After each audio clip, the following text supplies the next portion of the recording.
এই সূরার মধ্যে হুদহুদ পাখির একটি বিস্ময়কর ঘটনা বর্ণিত হয়েছে। আমরা জানি হযরত সুলাইমান ইসলামকে আল্লাহ তাআলা রাজত্ব দান করেছিলেন। তার এই রাজত্ব শুধুমাত্র মানুষের মধ্যে সীমাবদ্ধ ছিল না, জিন, পশু পাখির মধ্যেও বিস্তৃত ছিল। একদিন সুলাইমান ইসলাম তার রাজদরবারে তিনি পাখিদের খোঁজখবর নিচ্ছিলেন।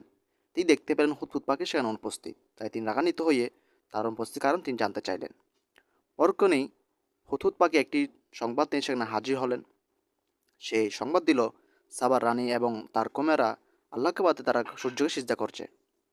এই সংবাদ শুনে হযরত সুলাইমান ইসলাম বলে উঠলেন, সানানজুরু আসাদাক্তা আম কুনতা মিনাল কাযিবিন। আমরা দেখব তুমি কি সত্য বলছো নাকি তুমি মিথ্যাবাদীদের অন্তর্ভুক্ত। এরপরে তিনি সাবার রানীর কাছে একটি চিঠি লিখলেন যাতে তিনি আসল বিষয়টি জানতে পারেন। এখান থেকে যে লিসনটি আমরা নিতে পারি সেটি হলো, সংবাদ আসা মাত্রই সেটি গ্রহণ করার আগে অ্যাকশন নেওয়ার আগে সেটি যাচাই করা।